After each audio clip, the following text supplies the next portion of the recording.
Bonjour.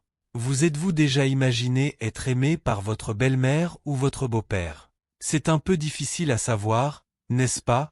Mais cela arrive souvent. Malheureusement, il arrive parfois que nous soyons les otages de nos sentiments et de notre cœur. Ma belle-mère ne m'aime intimement que pour elle-même, ma belle-mère a commencé à rester toute la nuit, ma femme n'y a pas prêté attention, elle aime communiquer avec sa mère mais cela m'a dérangé car je suis la propriétaire de la maison et je n'aime pas les étrangers en parcourant les pièces, j'aime l'intimité d'un couple. J'ai parlé à ma femme mais elle s'est rangée du côté de sa mère, aucune persuasion ne m'a aidé et j'ai commencé à réfléchir que pourrais-je faire pour effrayer ma belle-mère de notre maison.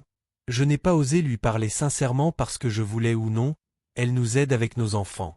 Alors j'ai décidé de montrer ma dignité et de montrer que j'étais le propriétaire de la maison et que je pouvais partir comme je voulais.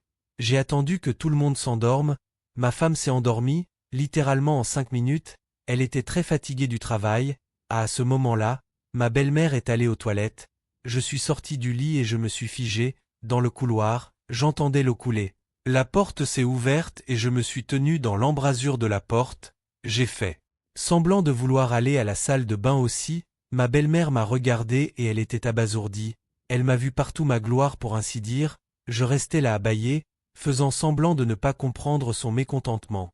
Je me suis excusé, en bégayant que je ne comprenais pas son mécontentement. Je ne m'attends pas à la trouver dans la salle de bain. À ce moment-là, ma belle-mère avait l'air gênée et a couru dans sa chambre. Je me suis retourné et je l'ai regardée. Elle a une belle silhouette. J'avoue que j'ai été surpris. Je me suis retourné et je suis allé dans ma chambre. Le matin est venu. Ma belle-mère. La loi était déjà partie, elle était partie. Je suis rentré chez moi. Je dois admettre que j'étais soulagé que ma décision ait vraiment fonctionné. Cependant, ma joie n'avait pas de limite la nuit, la sonnette a encore sonné, je suis allé ouvrir la porte et il y avait ma mère Loi. Bonjour gendre. Non, ne reste pas là, laisse-moi entrer, je viens passer la nuit chez toi. J'en suis resté bouche bée. J'ai réalisé que mes efforts avaient été vains. Je l'ai attendue la nuit, je voulais lui faire peur, mais rien n'a fonctionné pour elle, alors j'ai réfléchi à nouveau, en essayant de trouver un nouveau plan, et si j'avais coincé ma belle-mère, la peur n'aurait pas fonctionné et je l'ai fait. Je ne sais pas ce que je pouvais faire, la journée s'est terminée et tout le monde est allé dans sa chambre. Ma femme, comme d'habitude, s'est endormie profondément, les enfants tremblaient un peu plus dans leur berceau, mais ils se sont finalement endormis après une journée de course. Autour, j'ai entendu les bruits et les roses dans l'appartement et j'ai enfin entendu le lit grincer. Ma belle-mère aime marcher la nuit, c'est une mauvaise habitude. Peu importe combien de fois on l'a grondée, elle n'a jamais compris, et voilà encore une fois, je me retourne et vois ceci. Ma belle-mère a changé de vêtements, la dernière fois c'était une chemise longue sans fente et cette fois une chemise de nuit courte et séduisante avec une fente sur la poitrine. J'ai réalisé qu'elle essayait quelque chose avec moi, je suis allé vers elle, je l'ai serrée dans mes bras et je l'ai rapprochée. À ma grande surprise, ma belle-mère a enroulé ses bras autour de mon cou et m'a serré fort dans ses bras, je ne m'attendais pas à ce qu'elle réagisse de cette façon, mais mon corps a réagi instinctivement, j'avais eu l'intention de lui donner une leçon et de lui faire peur, mais à la place, sans m'en rendre compte, j'ai piqué son intérêt quand j'ai réalisé que j'avais failli rire aux éclats. Mais je dois admettre que j'ai apprécié la tournure inattendue des événements. Même si je suis heureux avec ma femme, un changement de décor au lit peut rafraîchir la vie conjugale, la variété et les nouvelles expériences sont importantes à condition qu'elles soient discrètes. Après une brève conversation avec ma belle-mère, glissons-nous et assurons-nous, elle en a profité pour se coiffer et se maquiller rien que pour son gendre préféré, ses yeux brillaient sans honte, nous échangions des sourires presque complices. Je me suis assis à table et ma belle-mère j'ai mis une miche de pain fumante dans mon assiette. Eh bien, mon cher gendre, tu peux goûter mes pains, dit-elle chaleureusement et joyeusement. J'ai commencé mon petit déjeuner en profitant du fait que ma femme n'était pas là. J'ai même réussi caresser secrètement le cul de ma belle-mère, le manger plus tranquillement, je me suis abstenu de plaisanter dans la cuisine et j'ai réalisé que ce n'était pas le moment. Et j'ai décidé de garder ça pour ce soir en dévorant le pain que ma belle-mère allait. Pour faire quelques travaux ménagers, je souriais en me demandant quelle chose importante elle avait peut-être à faire à part s'occuper de ses fleurs ou bavarder avec ses voisins sur le banc du fond l'après-midi.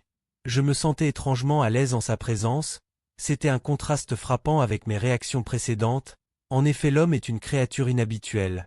Cependant ma femme a trouvé une solution ingénieuse, elle a envoyé sa mère passer la nuit chez elle. Elle s'est approchée d'elle et lui a dit: Maman, s'il te plaît ne sois pas offensée, mais aujourd'hui c'est notre anniversaire et j'aimerais être seule avec mon mari. Ma belle-mère l'a grondée.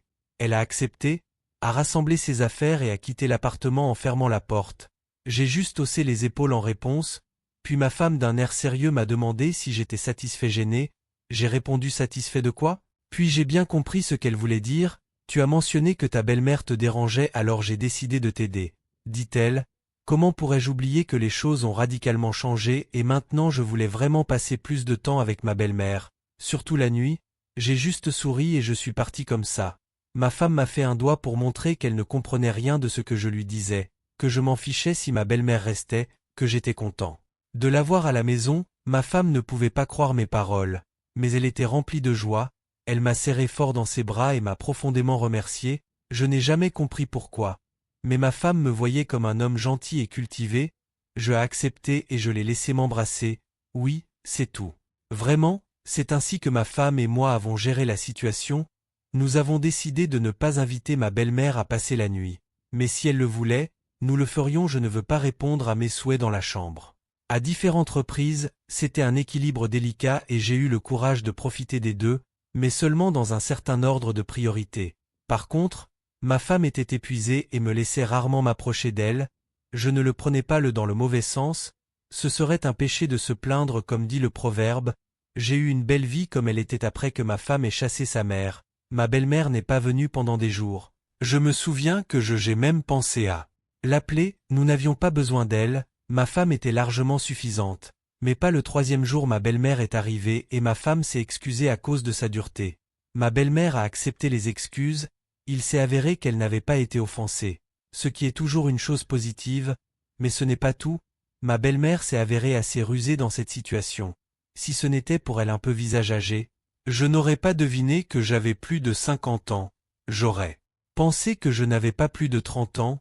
Elle était si énergique. Je ne sais pas ce qu'elle pensait de moi, mais je pense qu'elle était excitée. Pour elle, c'était plus qu'une aventure. Elle m'a même dit que sa santé s'était améliorée grâce à moi, qu'elle avait perdu au moins 10 ans. Je n'ai aucun regret, comme on dit. Je suis content d'avoir essayé. Ma belle-mère s'est comportée de manière appropriée pour que ma fille ne se lasse pas d'elle. Elle dormait plusieurs fois par semaine, ce qui était suffisant. Il n'y avait pas de précipitation. Il valait mieux savourer le plaisir pendant des mois que de tout avoir d'un coup et de l'oublier. Un samedi soir, le téléphone a sonné et ma femme a répondu après avoir parlé pendant environ 1 minute. Elle a dit que sa mère m'attendait dans le parc pour l'aider à réparer son vélo cassé. Je me demandais depuis quand ma belle-mère faisait du vélo. Je le faisais de temps en temps, mais c'était il y a longtemps. Ma femme était aussi surprise. Mais je savais que ma mère, la loi, préparait quelque chose pour me faire sortir de la maison. En fait, je suis arrivé au parc en 10 minutes, je me suis habillé rapidement, j'ai souri et j'ai senti qu'un jeu intéressant m'attendait parmi les arbres. Mais nous verrions ce qui m'attendait quand j'arriverais dans le parc. Ma belle-mère était assise sur un banc et en effet, il y avait un vélo à côté. C'était un complot complet. J'avais peur que si ma femme venait avec moi, je devrais amener le vélo. Alors j'ai décidé de la porter elle-même. Ai-je pensé, et j'ai tellement ri quand je l'ai vue. Elle m'a souri en retour avec des étoiles de désir dans les yeux. Avant que je puisse dire bonjour, elle m'a traîné dans le parc où il y avait beaucoup d'arbres et peu de monde, et là elle a joué avec ma grosseur. J'ai déjà commencé à fantasmer et j'ai littéralement tout fait pour elle. À la fin, je l'ai fait se pencher sur une branche d'arbre et délicatement je l'ai fait avec des mouvements très lents mais profonds. Quelle surprise pour une femme de 50 ans. Mais agissant comme un athlète insatiable, c'est comme ça qu'on vit avec ma belle-mère, on ne s'ennuie pas. Je suis juste impressionné par vos différents jeux. C'était notre histoire d'aujourd'hui, j'espère que vous l'avez aimé. Je vous remercie d'être ici. Je vous demande de laisser un like et de vous abonner à la chaîne pour nous aider à devenir plus forts, pour toujours apporter ces histoires intrigantes mais merveilleuses à écouter. Merci et à bientôt dans ma prochaine vidéo.